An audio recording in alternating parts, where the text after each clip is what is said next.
Ammar TV.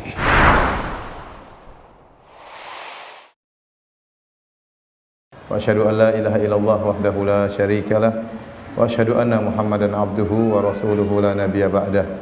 Ya ayyuhalladzina amanu taqullaha haqqa tuqatih wa la tamutunna illa wa antum muslimun. Ya ayyuhan nasu taqu rabbakumul ladzi khalaqakum min nafsin wahidah wa khalaqa minha zawjaha wa batha minhuma rijalan katsiran wa nisaa'a. Wattaqullaha alladzi tasaaluna bihi wal arham innallaha kana 'alaikum raqiba. Ya ayyuhalladzina amanu taqullaha wa qulu qawlan sadida yuslih lakum a'malakum wa yaghfir lakum dhunubakum wa may yuti'illaha wa rasulahu faqad faza fawzan 'azima. Amma ba'd, fa inna asdaqal hadithi kitabullah wa khairal huda huda Muhammadin sallallahu alaihi wasallam wa syarral umuri muhdatsatuha wa kullu muhdatsatin bid'ah wa kullu bid'atin dhalalah wa kullu dhalalatin finnar. Hadirin dan hadirat yang dirahmati oleh Allah Subhanahu wa taala, puji dan syukur senantiasa kita panjatkan kepada Allah Subhanahu wa taala atas segala limpahan karunia, kenikmatan yang tiada henti-hentinya, datang silih berganti. Semoga Allah Subhanahu wa taala menjadikan kita hamba-hambanya yang pandai bersyukur. Salawat dan salam tercurahkan selalu kepada junjungan kita Nabi Muhammad sallallahu alaihi wasallam, juga kepada keluarganya serta seluruh sahabat beliau tanpa terkecuali. Pada kesempatan yang berbahagia ini kita akan membicarakan sekilas tentang sejarah seorang sahabat pahlawan yang sangat hebat, ya, dialah Khalid ibn Walid radhiyallahu taala anhu. Dan para sahabat adalah orang-orang yang hebat yang telah dipuji oleh Allah Subhanahu wa taala dalam firman-Nya, kuntum khairu ummatin ukhrijat linnas. Kalian adalah umat terbaik yang Allah keluarkan bagi manusia. Dan Nabi SAW telah muji mereka dengan sabdanya, khairun nasi qarni thumma alladhina yalunahum thumma alladhina yalunahum. Sebaik-baik manusia adalah generasiku, yaitu para sahabat, kemudian setelahnya dan kemudian setelahnya. Tentunya mereka menjadi hebat, ya, karena yang membimbing langsung mereka, yang menjadi guru mereka langsung adalah Rasulullah sallallahu alaihi wasallam. Kita membaca tentang bagaimana pengorbanan para sahabat yang sangat luar biasa dalam berbagai bidang, dalam jihad, dalam berinfak, dalam beribadah, ya, dalam perjuangan-perjuangan mereka. Kalau tidak diriwayatkan dengan sanad yang sahih, mungkin kita akan katakan ini hanyalah omong kosong belaka. Akan tapi kisah-kisah mereka datang dalam hadis-hadis yang sahih, dalam riwayat yang sahihah yang menunjukkan bahwasanya semua itu pernah terjadi. Pada kesempatan kali ini kita akan bercerita tentang salah seorang dari mereka, orang-orang yang hebat tersebut. Dialah Khalid ibn Walid ibn al-Mughirah al-Makhzumi radhiyallahu taala anhu. Khalid ibn Walid yang diberi gelar oleh Nabi sallallahu alaihi wasallam Saifullah, pedang Allah. Beliau adalah putra dari Al-Walid ibn al-Mughirah. Dan Al-Walid ibn al-Mughirah dari Bani Makhzum. Dan Bani Makhzum adalah salah satu dari kabilah terkenal dari kabilah-kabilah Quraisy. Ya, Quraisy itu kabilah besar. Di bawahnya ada kabilah-kabilah kecil, ya. Di antaranya Bani Makhzum, di antaranya Bani Hashim atau Bani Abdul Manaf yang merupakan kabilahnya atau sukunya Nabi Muhammad sallallahu alaihi wasallam. Dan Bani Makhzum dan Bani Abdul Manaf atau Bani Hashim selalu bersaing dalam kemuliaan di hadapan orang-orang Arab secara umum. Mereka saling bersaing dalam memberi makanan kepada orang-orang Arab, dalam meraih kemuliaan. Persaingan terjadi antara Bani Makhzum dan Bani Hashim. Oleh karenanya di antara sebab kenapa Abu Jahal, dan dia dari Bani Makhzum juga, Amr bin Hisham al-Makhzumi, kenapa dia tidak mau masuk Islam? Karena dia mengatakan, kami Bani Makhzum dan Bani Hashim, kami selalu bersaing.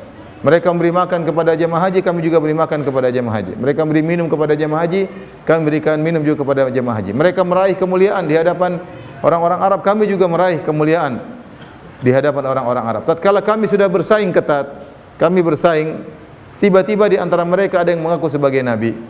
Kami tidak ada yang berani mengaku sebagai nabi. Kalau kami benarkan bahwasanya ada nabi di antara mereka, maka kalahlah kami. Oleh karenanya Abu Jahal tidak mau mengaku Muhammad sebagai nabi, karena Muhammad dari Bani Hashim sallallahu alaihi wasallam. Seandainya dia ngaku Muhammad adalah seorang nabi, maka Bani Makhzum kalah saingan langsung. Kalau kasih makan mereka bisa menyaingi, kalau kasih minum mereka bisa menyaingi, kalau masalah jagoan mereka bisa menyaingi. Tapi kalau jadi nabi, siapa yang bisa menyaingi? Inilah sebabnya kenapa Abu Jahal tidak mau mengaku kenabian Rasulullah sallallahu alaihi wasallam. Dan di antara pembesar Bani Makhzum yang paling top tatkala itu adalah Al-Walid ibn al-Mughirah, bapaknya Khalid ibn al-Walid. Ini orang sangat kaya raya, ya. Makanya Allah berfirman tentang Al-Walid bin Mughirah, wa ja'altu lahu malam mamduda. Kami berikan bagi dia, kata Allah Subhanahu wa taala, aku jadikan bagi dia harta yang sangat banyak. Hartanya sangat banyak. Sampai disebutkan dalam buku-buku sirah, Al-Walid bin Mughirah ini dia yang bertanggung jawab tentang pengkiswahan Ka'bah. Dan ini butuh biaya. Butuh dana beli kain, kemudian dijahit, kemudian untuk mengkiswah Ka'bah. Setahun dia kiswahkan Ka'bah, tahun berikutnya orang-orang Quraisy seluruhnya bersatu padu untuk bikin kiswah Ka'bah.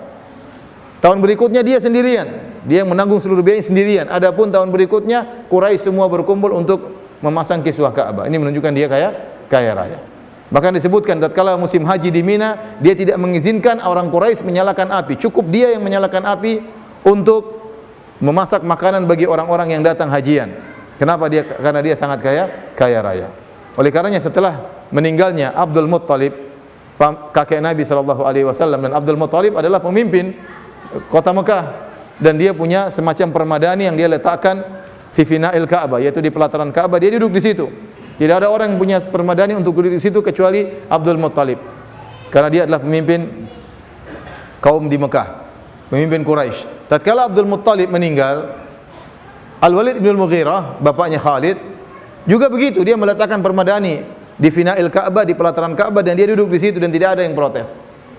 Seakan-akan dia adalah pengganti dari Abdul Muttalib, ya. Intinya dia pemimpin pembesar dari orang-orang Quraisy dan dia adalah pemimpin terbesar dari Bani Makhzum.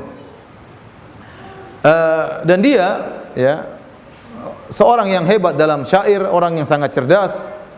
Makanya dia tertarik mendengar perkataan Rasulullah SAW. Waktu Rasulullah SAW membacakan lantunan Al-Quran, Al-Walid bin Mughirah mendengar lantunan bacaan Nabi SAW. Dia mendengar, ya. Dan dia tahu itu perkataan yang luar biasa. Orang-orang mengatakan bahwasanya Rasulullah SAW adalah majnun, dia mengatakan Rasulullah Muhammad bukan majnun.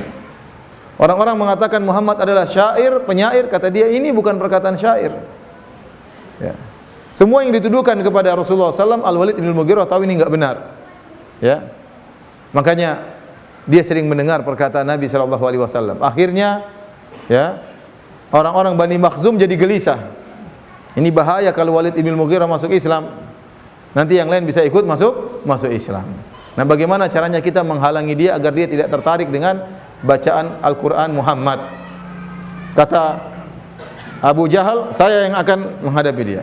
Abu Jahal namanya Amr bin Hisham Al-Makhzumi. Dia diberi julukan dengan Abul Hakam, yaitu orang yang pemutus keputusan. Kalau ada masalah dia yang memberi keputusan. Namun dia diberi gelar oleh Nabi dengan apa? Abu Jahal, si goblok, ya. Padahal dia orang cerdas, orang yang bijak. Tadinya si bijak, dia diberi gelar oleh Nabi dengan apa? Si goblok, ya. Karena dia pintar sebenarnya, tapi karena ta'assub, fanatik kepada, ya, kabilahnya, ya, hasad, sehingga buat dia tidak beriman kepada Rasulullah sallallahu alaihi wasallam. Tatkala Al-Walid bin Mughirah mulai tertarik dengan Al-Qur'an, maka gelisahlah orang-orang Bani Makhzum. Kata mereka, bagaimana ini bahaya kalau Al-Walid bin Mughirah masuk Islam, nanti orang-orang Quraisy akan ikut karena dia pembesar orang Quraisy tatkala itu. Maka kata Abu Jahal, saya akan nangani dia. Maka datanglah Abu Jahal kepada Al-Walid bin Mughirah. Kata dia, wahai Walid bin Mughirah, kaum kita Bani Makhzum sedang berkumpul dan mereka mengumpulkan harta untuk kamu. Oh, ada apa? Ngapain mengumpulkan harta untuk saya? Saya kan orang paling kaya. Kata Abu Jahal, dia bohong, ya. Abu Jahal ini sekedar provokator. Kata dia, karena mereka melihat engkau mulai ketemu Muhammad, mulai ketemu Abu Bakar, mendengar pembicaraan mereka, sepertinya kau ingin minta makan dari mereka, dikasih makanan oleh mereka. Daripada kau minta makan sama mereka, mending kami kumpulkan uang untuk kasih makan kamu. Maka dia pun ngamuk, Al-Walid bin Mughirah. Terus bagaimana? Kata Walid bin Mughirah, sungguhnya perkataan Muhammad bukanlah syair. Sungguhnya Muhammad bukanlah dukun. Saya tahu perkataan dukun. Saya tahu perkataan penyair, saya tahu perkataan orang gila. Saya orang ahli syair, perkataan dia bukan syair, bukan perkataan orang dukun, bukan perkataan orang gila. Bahkan dia berkata, wa inna lahu lahalawah. Sungguhnya apa yang diucapkan Muhammad itu ada rasa manis yang saya dengarkan. Wa inna alaihi latolawah. Dan sungguhnya apa yang saya dengarkan dari Muhammad itu ada keindahan. Dia puji Al-Quran. Kata dia, Al-Walid, kau tidak bisa begitu. Kalau kau tak katakan demikian, maka orang-orang akan mengatakan Al-Walid telah keluar dari adat tradisi nenek moyangnya. Terus bagaimana, apa yang harus saya lakukan? Katakanlah sesuatu tentang Al-Quran, tentang perkataan Muhammad, agar orang-orang mengikutimu dan meninggalkan Muhammad. Maka Al-Walid bin Mughirah mulai berpikir. Dia cerdas. Kalau kita bilang Muhammad majnun, tidak benar. Kalau kita bilang Muhammad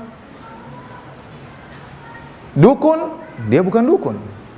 Kalau kita bilang Muhammad penyair, dia bukan penyair. Terus apa? Dia mikir. Nah, ada kata dia. Kita bilang dia adalah penyihir. Kenapa? Karena dengan sihirnya dia telah memisahkan orang dari kerabatnya. Dia telah memisahkan seorang suami dari istrinya. Karena suami masuk Islam, istrinya enggak masuk Islam. Dia telah memisahkan istri dari suaminya, kita telah memisahkan ayah dari anaknya, kakak dari adiknya, dan itulah fungsi daripada sihir, maka kita katakan dia adalah penyihir. Maka Allah turunkan ayat berturut-turut dalam surat Al-Muddathir mengenai Al-Walid bin Al-Mughirah. Kata Allah Subhanahu wa taala tentang Al-Walid bin Al-Mughirah, "Dzarni wa man khalaqtu wahida." Biarkanlah aku mengurusi orang yang telah aku ciptakan sendirian, yaitu Al-Walid bin Al-Mughirah. Aku ciptakan dia sendirian. Dia waktu tidak punya harta, tidak punya anak, tidak punya apa-apa, sendirian. Dzarni wa man khalaqtu wahida wa ja'altu lahu malam mamduda. Dan aku telah berikan kepada dia harta yang banyak, wa banina syuhuda, dan dia punya anak-anak yang banyak yang hadir bersamanya. Wa mahattu lahu tamhida, dan aku siapkan bagi dia harta, aku siapkan bagi dia kedudukan, kata Allah Subhanahu wa taala. Thumma yatma'u an azid. Kemudian dia ingin aku berikan tambahan kepada dia. Kalla innahu kana li ayatina anida. Sungguhnya dia sangat menentang terhadap ayat-ayat kami. Kemudian kata Allah, saurhiquhu sa'uda. Aku akan menjadikan dia lelah dengan mendaki. Sebagian Allah mengatakan Al-Walid bin Al-Mughirah divonis oleh Allah masuk neraka jahanam, dan di antara siksaan yang Allah berikan kepada dia akan disuruh mendaki di neraka jahanam, mendaki gunung yang sangat panas, ya. Kemudian disuruh daki, sangat licin dan sangat panas, dan dia disuruh untuk mendaki gunung tersebut, ya. Karena kita tahu bahwasanya di neraka jahanam ada lembah. Sering kita dengar wailun. Sebagian ulama mengatakan wailun artinya lembah yang ada di neraka jahanam. Di antaranya Allah menyediakan juga gunung di neraka jahanam untuk menyiksa para penghuni neraka jahanam. Kata Allah, saurhiquhu sa'uda. Aku akan buat dia lelah untuk mendaki gunung. Innahu fakkara wa qaddar. Kata Allah menjelaskan sebabnya kenapa Allah menyiksa dia, vonis dia di neraka jahanam. Kata Allah, innahu fakkara wa qaddar. Sungguhnya Al-Walid bin Al-Mughirah berfikir dan menetapkan. Mikir apa? Dia ingin mikir bagaimana bisa mencela Al-Quran. Ini dijadikan dalil oleh para ulama bahwasanya mikir itu bisa dapat pahala, bisa juga dapat dosa. Bukan cuma bertindak bisa dapat pahala atau dapat dosa. Memikirkan juga, seorang memikirkan umat, seorang memikirkan Islam, seorang memikirkan bagaimana berjalan pengajian, bagaimana orang dapat hidayah. Dia sekedar mikir saja dapat pahala atau dapat dosa. Al-Walid bin Mughirah dia mikir, Allah cela, innahu fakkara wa qaddar. Sungguhnya dia berfikir, kemudian dia menetapkan.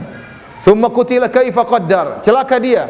Ya, bagaimana dia menetapkan? Tsumma nazar, kemudian dia memandang. Tsumma abasa wa basar, kemudian dia bermuka masam, bermuka buruk, ya. Tsumma adbara wastakbar, kemudian dia berpaling dan dia sombong. Faqala in hadza illa sihru yu'thar. Akhirnya setelah dia berfikir, dia mengambil kesimpulan apa yang tepat bagi Al-Qur'an. Sesungguhnya Al-Qur'an adalah sihir yang dipelajari oleh Muhammad dari orang-orang sebelumnya. In hadza illa qaulul bashar. Sungguhnya Al-Qur'an itu adalah perkataan manusia. Kata Allah, sauslihi saqar. Aku akan masukkan dia dalam neraka saqar. Wa ma adraka ma saqar, tahukah engkau apa itu neraka saqar? La tubqi wa la tadhar. Sungguhnya neraka saqar itu tidak membiarkan dan tidak menyisakan. Lawahatul lil bashar, dia akan menghabisi kulit-kulit, semuanya dibakar oleh neraka tersebut. Daging, kulit, tulang semuanya dibakar. Alaiha tis'ata asyar. Sungguhnya di neraka tersebut ada 19 malaikat yang menjaganya.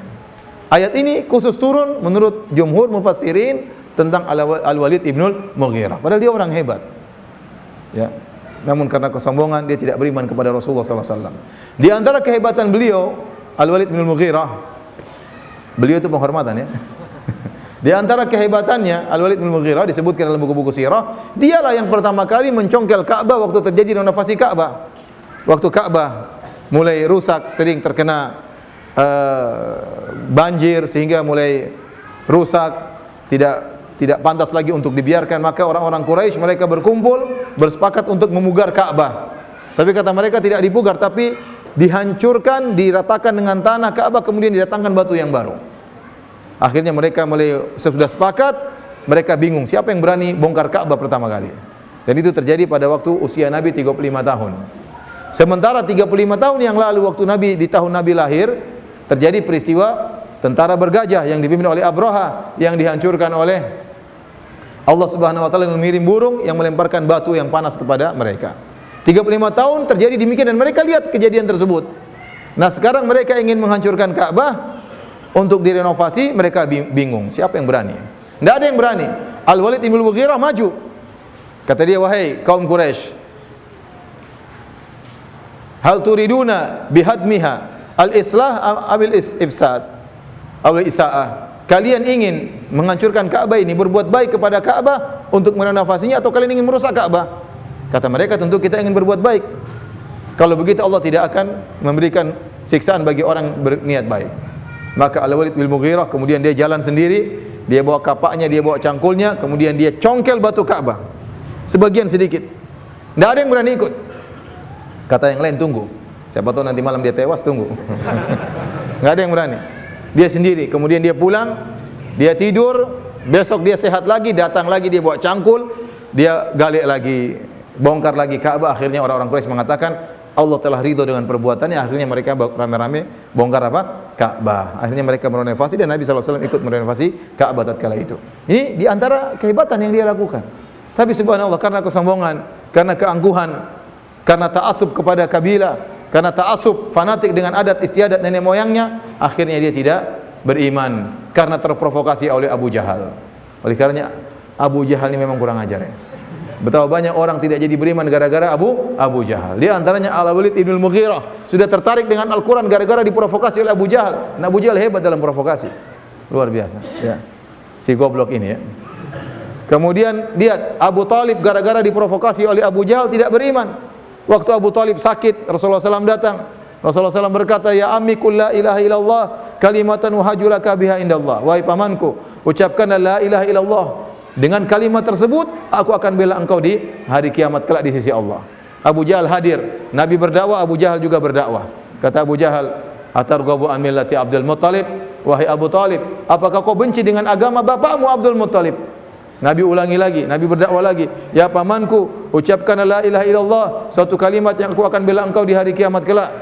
Fa'ada, maka Abu Jahal juga berdakwah lagi, ya Aba Talib, atarghabu an millati Abdul Muttalib? Apa kau benci dengan agama bapakmu? Akhirnya Abu Talib tidak mengucapkan la ilaha illallah. Hampir-hampir dia masuk Islam.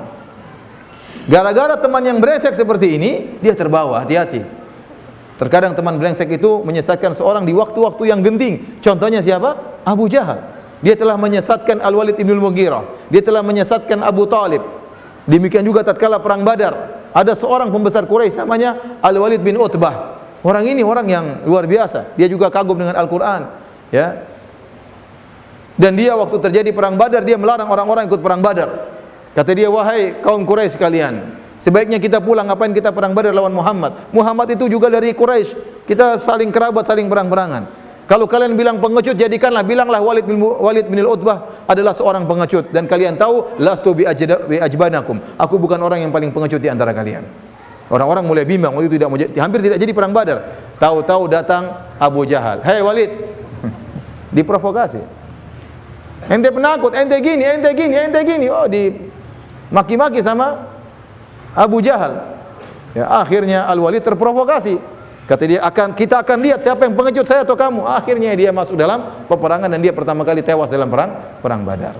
Abu Jahal ini luar biasa ya. Abu Jahal ini luar biasa. Dia dari Bani Makhzum. Taib, hadirin dan hadirat yang dirahmati Allah Subhanahu wa taala. Kita sudah berbicara tentang bapaknya Khalid bin Walid supaya kita dapat gambaran bahwasanya Khalid ini dari keturunan orang yang hebat, yang kaya raya, orang terkenal, pembesar Quraisy. dan dia memiliki beberapa saudara laki-laki dan beberapa saudari perempuan. Maka dia hidup ya dalam kemewahan, dan sejak kecil orang tuanya mengajari dia tentang furusiah, tentang bagaimana menunggang kuda. Khalid bin Walid benar-benar hebat dalam masalah peperangan. Dia pandai menunggang kuda. Disebutkan Khalid bin Walid orangnya tinggi, ya, tinggi, tegap, gagah. Ya, dikatakan kalau mau dimiripkan seperti fisiknya Umar bin Khattab radhiyallahu taala anhu, tinggi dan gagah. Ya. Dan dia pandai menunggang kuda. Bahkan disebutkan ada dua orang yang hebat dalam menunggang kuda. Pertama Khalid bin Walid, yang kedua Zubair bin Awam. Kedua orang ini bisa naik kuda dan berperang dengan menggunakan dua pedang di tangan kanan dan tangan kirinya. Sementara kudanya dipacu oleh dia tanpa memegang tali kekang. Kebanyakan orang kalau mengatur kuda dengan memegang tali kekang kudanya, disitulah mereka menyetir kuda. Adapun Khalid bin Walid, dia hanya menjerit dengan kedua kakinya, sementara kedua tangannya bermain untuk membabat musuhnya. Ini dilakukan oleh Khalid bin Walid, dan ini berpengaruh dalam peperangan. Kalau orang pandai naik kuda, kemudian kuda pandai mengatur kuda, dia bisa masuk, dia kebalik, bisa masuk dan balik, dan itu bisa dilakukan oleh Khalid bin Walid. Taib. Khalid bin Walid sebagaimana orang-orang kafir Quraisy yang lain, benci terhadap Rasulullah sallallahu alaihi wasallam, benci terhadap kaum muslimin, berpegang teguh dengan tradisi nenek moyang mereka. Ya, sampai akhirnya Rasulullah sallallahu alaihi wasallam berhijrah ke kota Madinah. Kemudian pada tahun 2 Hijriah terjadi perang Badar. Khalid bin Walid waktu itu ada di negeri Syam, sehingga dia tidak ikut serta dalam perang Badar, tidak ikut serta dalam perang Badar. Kemudian pada tahun 3 Hijriah, tatkala orang-orang kafir Quraisy datang menyerang Nabi sallallahu alaihi wasallam dan para sahabatnya dalam perang Uhud, di situ Khalid pertama kali ikut perang bersama barisan kaum musyrikin. Dan hari tersebut adalah harinya Khalid bin Walid. Kemenangan orang Quraisy semua berkat Khalid bin Walid. Dialah panglima yang sangat hebat dan nampak kehebatannya pada waktu itu. Sebagaimana kita tahu, tatkala terjadi perang Uhud, Rasulullah sallallahu alaihi wasallam membagi pasukan. Rasulullah sallallahu meletakkan pasukan 50 pasukan pemanah di atas Jabal Rumat, yang asalnya namanya Jabal Ainain. Ya, diletakkan di Jabal Rumat, dipimpin oleh sahabat yang bernama Abdullah bin Jubair. Kemudian Rasulullah sallallahu mewasiati mereka, kata Rasulullah sallallahu, in ra'aitumuna takhtifuna at-tayr fala tabrahu makanakum. Kalau kalian melihat kami, pasukan yang di bawah sedang berperang, ternyata sudah tewas semuanya, dicabik-cabik oleh burung, maka jangan kalian tinggalkan tempat kalian ini. Bertahan terus di situ. Wa in ra'aitumuna hazamnal adu wa awta'nahum fala tabrahu makanakum hatta ursila ilaikum. Dan kalau kalian melihat kami menang, ternyata kami sudah mengalahkan musuh, maka jangan kalian tinggalkan tempat kalian sampai aku datangkan perintah berikutnya. Jelas Nabi mengatakan demikian. Dan ini benar-benar diingat oleh Abdullah bin Jubair, pemimpin dari pasukan pemanah yang berjumlah 50 orang. Tujuan pasukan pemanah tersebut adalah untuk menghadang, jangan sampai Khalid bin Walid membawa pasukannya memutari kaum muslimin sehingga menyerang dari dua sisi. Ini sudah saya terangkan dengan panjang lebar dalam perang Uhud. Jadi Rasulullah SAW waktu itu 700 pasukan, kaum musyrikin 3.000 pasukan. Maka Rasulullah SAW berusaha menjadikan perang cuma satu arah. Jangan sampai 3.000 pasukan musyrikin ini terpecah menjadi dua sehingga mengkeroyok dari dua sisi, dan itu sangat berbahaya. Maka Nabi tetap berjaga supaya satu arah. Supaya tidak bisa dua arah, maka Nabi pasang pasukan memanah di sini untuk memenahi pasukan yang ingin muter. Yang ingin muter tersebut adalah Khalid bin Walid radhiyallahu taala anhu dengan pasukannya, pasukan berkudanya. Maka terjadilah peperangan. Khalid bin Walid dengan pasukan berkudanya mulai memutar, dipanahin oleh Abdullah bin Jubair dan pasukan memanah dari galangan para sahabat. Tidak berhasil. Dia ingin mutar kedua kali, dipanahin lagi. Akhirnya di awal peperangan kaum muslimin yang menang. Allah Subhanahu wa taala berfirman, "Wa laqad sadaqakumullahu wa'dahu idh tahussunahum bi'idznih." Sungguh Allah telah memenuhi janjinya tatkala kalian mengalahkan orang-orang musyrikin dengan izin Allah Subhanahu wa taala. Akhirnya mereka diuji. Hatta idza fashiltum wa tanaza'tum fil amr wa asaitum min ba'di ma arakum ma tuhibbun. Akhirnya mereka bermaksiat, kata Allah, wa asaitum, kalian bermaksiat setelah kalian melihat ghanimah, kalian bermaksiat sehingga di antara kalian turun dari gunung. Yang 50 orang tadi 40 turun, dihalangi oleh Abdullah bin Jubair. Jangan turun. Rasulullah SAW sudah ingatkan kita jangan turun sampai ada perintah berikutnya. Mungkin mereka mentakwil, kata mereka perang sudah selesai, ngapain kita tunggu lagi? Saudara-saudara kita sudah mengumpulkan ghanimah, maka mereka turun 40 orang. Tinggal 10 orang di atas, bertahan. Kemudian kata Allah, "Wa laqad afa ankum." Tapi kata Allah, sungguh aku telah mengampuni kalian. Jadi para sahabat bersalah tapi sudah diampuni oleh Allah Subhanahu wa taala. Tatkala kaum musyrikin kalah, kabur mereka 3.000 semuanya kabur. Bahkan mereka tadinya bawa perempuan-perempuan untuk hadir dalam perang tersebut untuk memprovokasi mereka, untuk mengobarkan semangat perang mereka. Ternyata semua kabur, ibu-ibunya juga kabur. Semuanya kabur. Yang tidak kabur bertahan Khalid bin Walid. Dan ini disebutkan oleh para ulama bagaimana orangnya tidak terbawa dengan kondisi. Meskipun sedang dalam kondisi kalah dan orang-orang sedang kabur, dia tetap mengamati. Dia mengamati kondisi peperangan. Dia tidak ikut kabur. Dia diam. Yang lain pada kabur, dia diam. Dia terus lihat jalannya peperangan. Lihat apakah ada celah yang bisa untuk mengalahkan kaum muslimin. Tiba-tiba dia lihat di atas Jabal Rumat, ternyata pasukan pemanah cuma tinggal 10 orang. 40-nya turun. Saat itu Khalid bin Walid segera balik dengan kudanya dengan cepat naik di atas gunung, kemudian dia bunuh seluruhnya 10 orang. Setelah itu kemudian pasukan kaum musyrikin balik dan akhirnya menyerang kaum muslimin dari dua arah dan akhirnya meninggal sekitar 70 orang. 72 orang di antaranya paman Nabi Hamzah bin Abdul Muttalib radhiyallahu taala anhu. Hari tersebut adalah harinya Khalid. Khalid yang menyebabkan kemenangan orang-orang musyrikin. Khalid yang menyebabkan kaum muslimin kalah tatkala itu. Ini nampak sekali kehebatan Khalid dan Nabi mengetahui kehebatan Khalid. Nabi tahu. Khalid bin Walid lebih muda daripada Nabi sekitar 15 tahun mungkin. Lebih muda daripada Nabi. Dia masih muda. Taib akhirnya perang Uhud selesai. Kaum muslimin terkena musibah, banyak yang meninggal dunia. Kemudian pada tahun 5 Hijriah terjadi perang Khandaq. Khalid bin Walid juga masuk dalam barisan perang Khandaq, barisannya kaum musyrikin. Maka datang 10.000 pasukan datang untuk mengepung kota Madinah, ingin membumi hanguskan kota Madinah.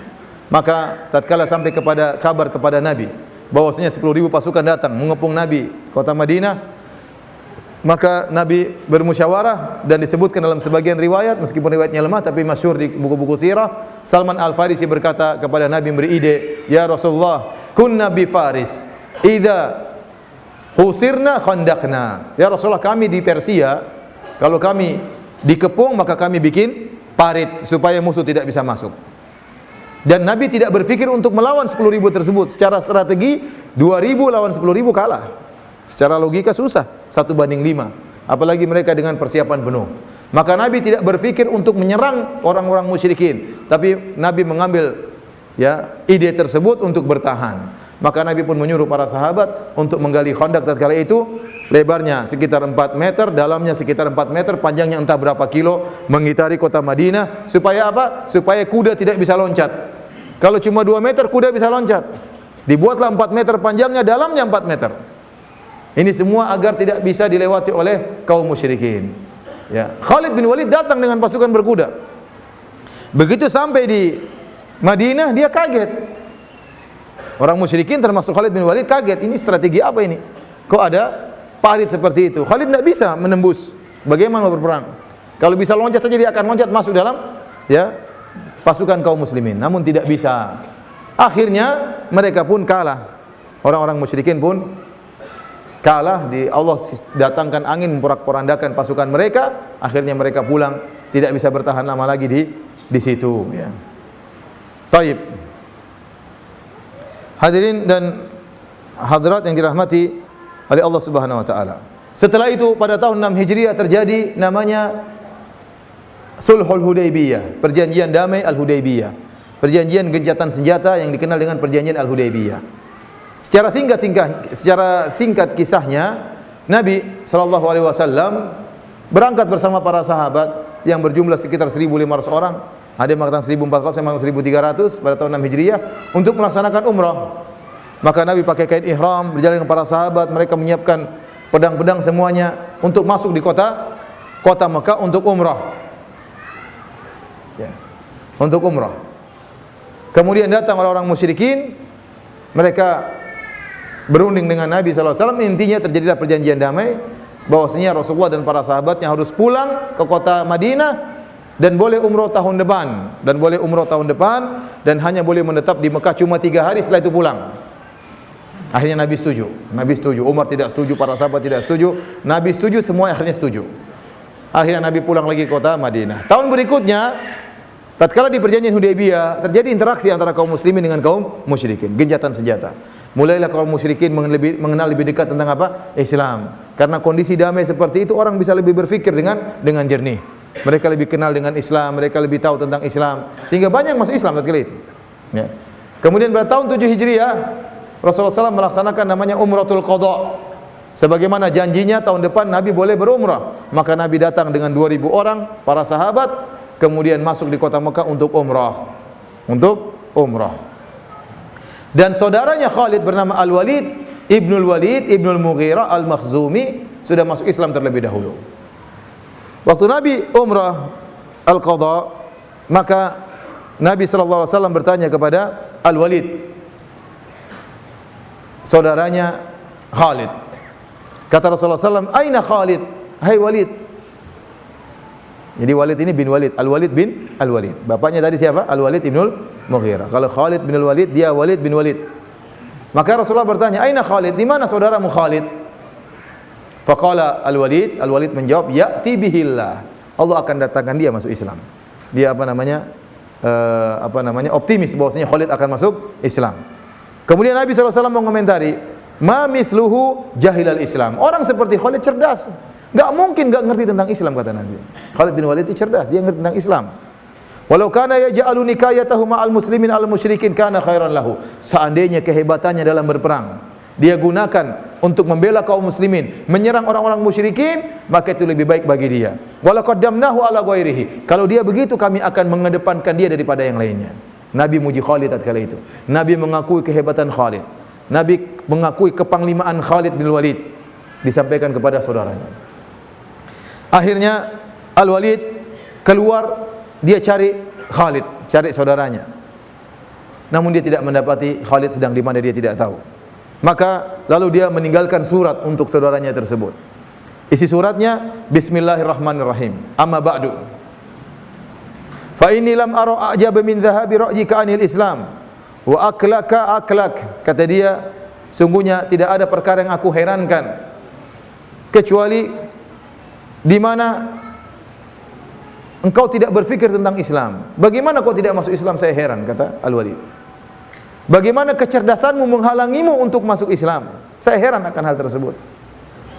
Wa mislul Islam yajulu ahad. Apakah ada orang yang tidak tahu tentang indahnya Islam?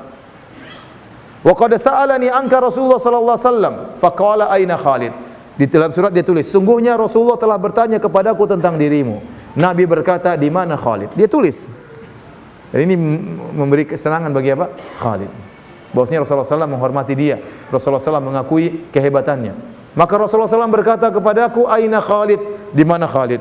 Kemudian dia sebutkan lagi perkataan Nabi. Rasulullah berkata, ya, seperti Khalid tidak mungkin tidak ngerti tentang Islam. Seandainya dia menjadikan kehebatannya untuk membela Islam, kami akan mengedepankan dia daripada yang lainnya. Wah, ini semua menarik bagi siapa? Khalid bin Walid. Ada tawaran ini. Kalau masuk Islam akan diberi kemuliaan oleh Nabi sallallahu alaihi wasallam. Kemudian dia berkata kepada Khalid dalam suratnya tersebut, "Fastadrik ya akhi." Ya. Ya, artinya yaitu perbaikilah dirimu wahai saudaraku. Ya. Ma fataka fihi, sungguh banyak kebaikan yang kau lewatkan. Faqad fatatka mawatinu salihah, sungguh banyak peristiwa-peristiwa yang baik yang telah kau lewatkan. Kemudian Khalid radhiyallahu anhu membaca surat tersebut, maka tergerak hatinya untuk masuk Islam. Ya, dia sangat gembira tatkala membaca isi surat tersebut dan dia kagum dengan perkataan Nabi terhadap tentang dirinya. Maka dia pun bertekad untuk masuk Islam. Dalam mimpi Khalid bin Walid melihat dalam mimpinya dia seakan-akan berada fi biladin dhayyiqah jadbah. Seakan-akan dia berada di tempat yang sempit dan gersang.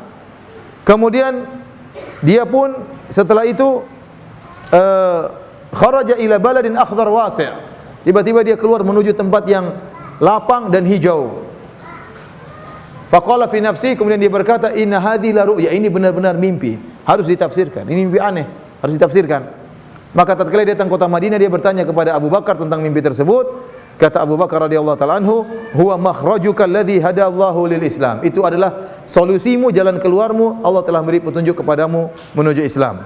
Adapun tempat yang sempit, yang gersang, maka itulah kesyirikan yang pernah kau jalani. Akhirnya Khalid bin Walid bertekad berangkat menuju ke Madinah. Dia bertemu dengan orang, dia cari siapa yang menemani saya menuju Madinah. Dia ketemu dengan Ikrimah bin Abi Jahal. Ikrimah sahabat radhiyallahu anhu, tapi masih musyrik ketika itu. Anaknya Abu Jahal, dendam sekali sama Nabi. Karena bapaknya Abu Jahal dikatakan Abu Jahal, kemudian tewas lagi. Makanya dia jengkel. Dia bilang Khalid, Khalid, ente masuk Islam. Bagaimana kau masuk Islam? Bapakmu digitukan oleh Nabi, saudaramu digitukan oleh Muhammad, agamamu dihina oleh Muhammad, kau masuk Islam? Khalid bertahan. Khalid mengatakan Islam baik. Ini Muhammad, ini Nabi. Ya sudah ya akhi, ini Nabi ini. Khalid bertahan. Diomong-omongin orang dan dia cuek, dia ngomong sama siapa saja. Enggak ada yang berani berkelahi sama dia. Kalau orang lain mungkin yang goblok-goblok mungkin dijewer suruh pulang, tapi siapa yang berani jewer Khalid? Dia berani, dia ngomong kemana-mana, saya mau masuk Islam. Akhirnya dia jalan-jalan ketemu dengan Amr bin As. Amr bin As ini juga orang yang hebat, ya, orang yang sangat cerdas. Makanya waktu kaum muslimin pergi ke negeri Habasyah berlindung di bawah naungan Raja Najasyi, maka orang-orang Quraisy mengutus utusan untuk memprovokasi Najasyi agar memulangkan kaum muslimin, agar menolak kaum muslimin. Siapa yang mereka utus? Amr bin As. Amr bin As itu cerdas orangnya, ya. Makanya waktu terjadi fitnah antara Ali bin Abi Thalib dengan Muawiyah bin Abi Sufyan, Muawiyah ngirim siapa sebagai juru bicaranya? Ngirim Amr bin As radhiyallahu anhu. Ini orang cerdas, hebat. Tokoh-tokohnya orang-orang Quraisy. Ternyata Amr bin As juga mau masuk Islam, ketemu di jalan sama Khalid. Kemudian ketemu lagi Utsman bin Talha, juga tokoh hebat juga mau masuk Islam. Maka mereka bertiga kemudian jalan menuju kota Madinah. Kemudian begitu sampai tiba di kota Madinah, maka Rasulullah SAW melihat mereka bertiga datang, maka Rasulullah SAW berkata kepada para sahabatnya, "Ramatkum Makkatu bi afladhi kabidiha." Wahai para sahabatku, Mekah telah mendatangkan intisari dari kota Mekah. Ini orang-orang hebat ini. Sudah, kalau mereka bertiga masuk Islam, selesai Quraisy. Anak muda semua terpengaruh sama tiga orang ini. Satu jago perang, satu jago berpikir, ya, jago berbicara, ya sudah. Satunya bagian pegang Ka'bah, kunci Ka'bah, semuanya datang. Kata Nabi, ini kota Mekah telah mendatangkan, melemparkan intisari dari kota Mekah. Akhirnya kemudian mereka pun datang menemui Nabi sallallahu alaihi wasallam. Ya. Kemudian begitu Nabi ketemu dengan Khalid, maka Rasulullah sallallahu alaihi wasallam memuji Khalid. Kata Rasulullah sallallahu alaihi wasallam, "Alhamdulillahilladzi hadak." Segala puji bagi Allah telah memberi hidayah kepadamu. "Qad kuntu ara laka aklan, rajautu an la yuslimaka illa khair." Aku melihat engkau cerdas, sebelumnya saya sudah tahu wahai Khalid. Dan saya berharap kecerdasanmu tidaklah mengantarkan engkau kecuali kepada kebenaran. Kemudian kata Khalid, aku pun membaiat Rasulullah sallallahu alaihi wasallam. Waktu Khalid membaiat Nabi, Khalid berkata, "Istaghfirli kullama awda'tu fihi min saddin an sabilillah." Ya Rasulullah, mohonkanlah ampunan bagiku dari semua dosa yang pernah aku lakukan di mana aku menjelek-jelekan Islam, aku membuat keburukan bagi Islam. Ampunilah dosa-dosaku. Mohonkan ampunan bagiku. Maka Rasulullah sallallahu alaihi wasallam berkata, "Al-Islamu yajubbu ma kana qablahu." Wahai Khalid, sungguhnya Islam itu akan menggugurkan seluruh dosa-dosa yang sebelumnya. Kemudian Rasulullah SAW berdoa, "Allahumma ighfir li Khalid bin Walid kullama awda'a fihi min saddin an sabilik." Ya Allah, ampunilah Khalid bin Walid dan seluruh dosa dan keburukan yang pernah dia lakukan untuk menghalangi manusia dari jalanmu, ya Allah. Kemudian Amr bin As juga datang kepada Nabi. Kata Amr bin As, "Mudda yadaka." Ya Rasulullah, bentangkanlah tanganmu. "Ubayyika," aku ingin bayat engkau. Maka Rasulullah SAW madda yada, Rasulullah SAW membentangkan tangannya. Kemudian Amr bin As diam saja, tidak membaiat Rasulullah. Kata Rasulullah SAW, "Malaka ya Amr? Kenapa kau tidak baiat aku ya Amr bin As?" Kata Amr bin As, "Uridu an ashtarit." Saya ingin kasih syarat wahai Rasulullah supaya bisa baiat kepadamu. Kata Rasulullah SAW, "Silakan, apa syaratmu?" Agar Allah mengampuni seluruh dosa-dosaku yang telah lalu. Amr tahu, ya. Bagaimana dosa-dosanya dahulu dia tahu. Khalid bin Walid juga tahu bagaimana kejahatannya dulu sebelum masuk Islam. Gara-gara dia 70 orang sahabat meninggal dunia seluruhnya. Di antaranya siapa? Hamzah bin Abdul Muttalib. Amr bin As juga tahu ini provokator besar dari orang Quraisy. Maka dia mengatakan, "Saya punya syarat ya Rasulullah, agar Allah mengampuni seluruh dosa-dosaku." Maka Rasulullah SAW berkata, "Ama ta'lam ya Amr, tidakkah kau tahu wahai Amr bin As, anal Islama yajubbu ma kana qablahu. Sungguhnya Islam akan menghapuskan dosa-dosa sebelumnya. Wa anna taubata tajubbu ma kana qablaha. Dan sungguhnya taubat akan menghapuskan dosa-dosa sebelumnya. Wa annal hajja yahdimu ma kana qablahu. Dan sungguhnya haji akan menghapuskan dosa-dosa sebelumnya. Maka Amr bin As kemudian membaiat Rasulullah sallallahu alaihi wasallam. Hai, sahabat Amar TV, sudah lihat kan videonya? Masya Allah bukan? Insya Allah videonya bermanfaat ya. Yuk bantu dakwah kami dengan menyalurkan zakat, infak, dan sodako ke rekening kami. Insya Allah donasi teman-teman akan digunakan untuk biaya peralatan dan operasional dakwah Amar TV. Terima kasih ya sudah nonton video kami. Jangan lupa like, komen, dan share video-video kami. Jazakumullah khairan.